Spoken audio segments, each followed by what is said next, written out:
I'm gonna be blunt for just a second. When I felt like my life was spinning out of control and my therapist asked me to try journaling, I wanted to tell her to off. But I didn't. Instead, I started with just 5 minutes a day journaling. And gradually, over the last 2 years, I have now come to a place where my day isn't complete if I haven't spent some time reflecting in my journal. It wasn't easy and it didn't happen overnight. So today I'm going to show you the steps that I took to get me from hating journaling to can't live without journaling.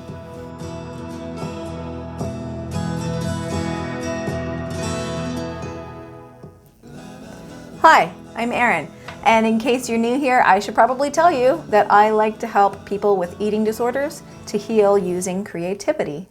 So as you just saw, today's video, I'm going to be walking you through the 4 steps that I took to get me from being completely unable to journal, completely unwilling to let down the barriers or incapable of letting down the barriers between me embracing therapy and embracing learning more about myself, and to where I've gotten today, where reflection about myself, my experiences, my thoughts, and my emotions is deeply embedded into not only my recovery from binge eating disorder, but into now most parts of my life.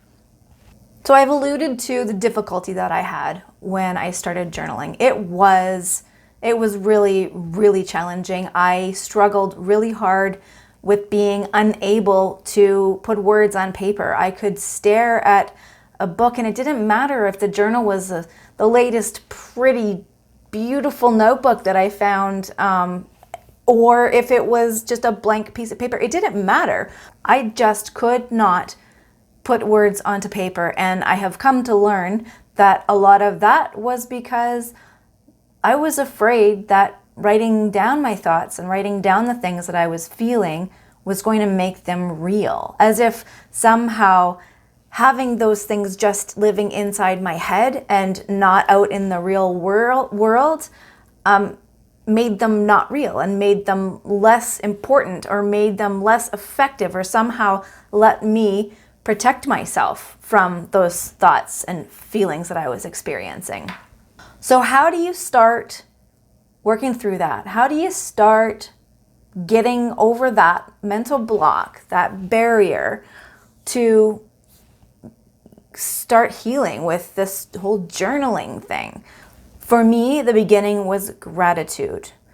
I would spend 5 minutes with my journal, and I would set a timer because those 5 minutes felt like torture and I didn't want to have to endure 1 second more than the 5 minutes. And so setting that timer for 5 minutes gave me an out. It gave me the comfort of knowing that the struggle that I was having trying to get thoughts and feelings onto the page had an end, and it wouldn't go on forever. So that is one thing that I recommend when you start writing down your gratitudes. Set a timer for however long you can manage to focus on the task at hand. So let's talk about gratitude for a second. Gratitude isn't, to me, just a feeling. Gratitude for me is a cycle. When you practice gratitude, the act of forcing yourself to recognize something that is wonderful in your life, something that just is and is wonderful, not something that you made happen or something that somebody else brought into your life, but something that just is, that you can be grateful for. An example would be, today I am grateful that it's warm enough outside that I can walk barefoot in my grass and enjoy that feeling of the grass under my feet. And what I found pretty early on in gratitude practice was that the simple act of writing down, 2 or 3 things every day that I was grateful for forced me to look for more things to be grateful for in my life. So it brought me out of this fog of despair and hopelessness that I was feeling at the time, And it allowed me to look up. Basically, it was as if I had been walking through the world in my bubble, and I had so many big feelings and thoughts, and they were so all-consuming that I wasn't able to see outside of my bubble. And practicing gratitudes and starting to look for things to be grateful for forced me to look up and look outside of my bubble and see that there really are some wonderful things around me, and there's a ton of things to be grateful for. It's a perpetual cycle. You will continue to look for things to write in your journal, and you'll be looking for things all day long and seeing things that you haven't recognized for a long time or maybe ever. So there's a whole bunch of scientific stuff that I've looked up about gratitude, and it's been studied, and science proves that it does improve a person's happiness and a person's mental health. So I'm not a scientist and I'm not a doctor, so I'm not going to go into all of that, but I will post a link in the description for this video to one of the articles that I really found fascinating when I was researching gratitude for this video, and you can have a read for yourself to see what the studies discovered. Once you've practiced the gratitude for about 2 weeks, now it's time to move on to the next step. For me, the next step was to record accomplishments. This practice was another huge step for me in not only my developing journal practice, but also in my recovery and my treatment process. It was really big, and it had almost as big of an impact as the gratitude practice did. So what does it look like to write down your accomplishments? Well, it can be, and I encourage you to try to keep it to, writing down the little day-to-day things that you achieve. So I'm not talking about graduating from university. I'm not talking about a huge promotion at work. I'm talking about celebrating those little everyday things, the little bite-sized pieces of the bigger goals that you're having, those little things that you achieve throughout every single day. Why did I find this so helpful? Well, quite simply, I was in a place where I didn't feel that I was able to be successful at much of anything at the time. And so practicing writing down small accomplishments every day really started to retrain my brain to remind me that I am capable, I am able, and I can do hard things, even when those hard things might seem really small to somebody else. A great example of this would be when my therapist and I were working on my fear foods. So without going into too much detail about my recovery from binge eating disorder, I will say one of the things that I had to do was to face these foods that I had in my mind built up a fear to, a fear for, a fear from, however you say it. So these fear foods, I had a list of them, and once a week was my goal, where I would once a week attempt to comfortably and mindfully eat a food that I had built up a fear to. And I recorded all kinds of things around that activity. But then in my journal, what I would do is I would write down the day that I tackled a fear food. I would get to write it in my journal as an accomplishment. Or for example, another good example would be if for you, you're trying to increase your mindfulness, you're trying to be more present and aware, or maybe more reflective, you might have a goal of spending 5 minutes with your journal writing your gratitudes, or spending 10 minutes with your journal writing your gratitudes and accomplishments. And an accomplishment in any given day could be spending that time with your journal successfully, just as you had intended to do. Another great benefit to writing down accomplishments that I noticed for myself was that, just like with gratitude practice, when I knew that I was going to be recording 2 or 3 accomplishments throughout the day, I would then look for opportunities to successfully achieve something that I could write down in my journal. And it drove me to look for all of the different ways that I was accomplishing things or achieving things on a day-to-day basis. And it just really helps to boost your self-confidence. Now, celebrating accomplishments doesn't have to only look like writing it down in your journal. There are lots of great ways to celebrate accomplishments, and If you feel like having a dance party when you accomplish something that you've, had on your goals list, and it feels so good to accomplish that thing. If you feel like having a dance party for one, by all means, go ahead and do it. That will only reinforce the positive emotions that come with your accomplishments and recognizing that you can accomplish things. And again, I will link an article below that has some really fun facts and ideas around celebrating accomplishments. The third activity that I implemented into my journaling practice once I got a good handle on writing down gratitudes and accomplishments, so this would have been at about week 4, maybe, I started recording goals. And honestly, I imagine if you were to reverse step 2 and 3, it would have a very similar effect. So you might be able to do your goal setting as step 2 and your accomplishment celebration as step 3. I would write down every day goals that I had, and those goals looked like depended on when I journaled. So if I was journaling in the morning, I would write down my goals for that day. If I was journaling in the evening, I would write down some goals for the following day. And I always made sure that the goals that I set were intentional and were measurable. And by that, I just mean goals that it was perceivable that I would be able to achieve them in a day. So I was setting myself up for success. Again, trying to retrain my brain to recognize that I can accomplish things, and that all of the lies that my eating disorder had been telling me for years were lies.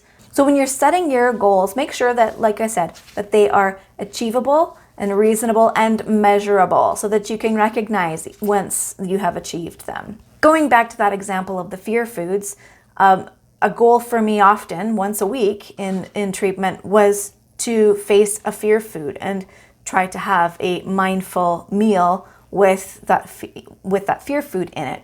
So I would write that down as a goal one day. Another day, a goal might have been to try movement in a new way that I haven't done for a long time. Or a goal might have been to have a difficult conversation with somebody that I felt the need to have a conversation with about a specific thing. And let's face it, sometimes my goals were have a shower or get out of bed. Because when you struggle with an eating disorder, sometimes those things can be really challenging to do. So what good does it do recording goals in your journal? Well, recording goals in your journal will help keep you taking steps forward or in a direction that you want to be going. Recording your goals in your journal helps you believe in yourself. It teaches you to believe in yourself. It holds you accountable to yourself. It helps you to determine what you truly want. And if I can just elaborate on that for one moment, a goal that remains a goal for an extended period of time doesn't necessarily mean that it's something that you can't do.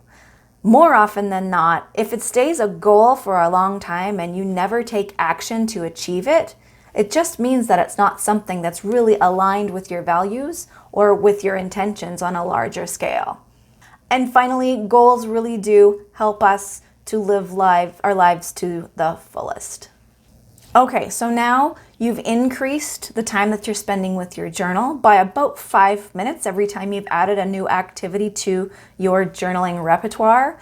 And so now what? Where's the creativity, Erin? Well, I will admit, and I've said it many times before, the creativity for me came before any of the writing happened. So for me, because I was so terrified of writing down my thoughts and my feelings, I would doodle. I would set that 5-minute timer and I would try to write my gratitudes down, but I just couldn't do it. I was just in such a place that everything was so dark and frightening that I couldn't do it. So I would doodle. I had dedicated 5 minutes to journaling, and so I spent 5 minutes with my journal, and that just looked like doodles. So gradually over time, those doodles started to take form of things, and I started to recognize patterns in the colors that I was doodling with. And then it was kind of like I was stepping out of a fog a little bit, and I was able to see some of the things that I was thinking about were coming out on the page without me actually intending for them to come out.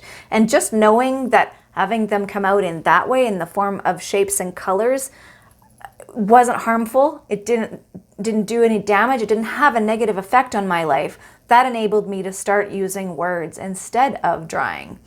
So I started using the words, but then I missed the drawing. I had come to really appreciate that time with just being creative. And at the time when this was all happening, I didn't understand why. Now I understand a lot more about creativity and the brain. And I'm not going to get into that because, again, I'm not a doctor, but I know what it did for me and how it affected me. And I really missed it. Just writing down words wasn't really cutting it. So I added another 10 minutes to my journaling, or it could have been 5 minutes, I can't remember. And it doesn't really matter what the time is when you try it. All that matters is that you set that time aside for yourself and dedicate that time to doing this practice. But for me, it was 10 minutes, and I would have an extra 10 minutes at the end of my 15 minutes of gratitudes, accomplishments, and goals. And I would spend that 10 minutes just doodling or drawing or writing or practicing a new skill from a YouTube video that I had watched on painting with markers, or on hand lettering, or on line art, or some of the goofy stuff that I thought I was completely incapable of doing. I would spend that 10 minutes just throwing caution to the wind and trying stuff, and it was so helpful and so beneficial. So much so that when I published my creative journal, the Reflections Journal, I put some custom original illustrations into that book for the user to color, because coloring has been proven, has been studied, and it has been proven to have a lot of benefits for mental health in adults. Probably kids as well, but I only read about the adult studies. Coloring for me and for many people is really a meditative kind of practice. It allows you to get lost in the activity, and almost like your brain just turns off for the time being. All you're focused on is what's happening between the lines that you're coloring in, what color you're using, and that stroke. And if you can get into a nice, even kind of rhythm with your strokes, that just kind of helps to rock your mind to sleep, almost. It's very therapeutic, very soothing, and very, very calming. Be sure to check out my book, The Reflections Journal. It's a creative journal that will help you along with this process whenever you're ready to take a crack at this simple 4-step process to creative journaling. The link is down below, or you can find it on my website, erinwitherspoon.com, and that's Erin with 2 R's. Also, don't forget to subscribe and click the notification bell if you want to get a notification every time I upload a new video. Thanks for watching, friend. See you in the next one.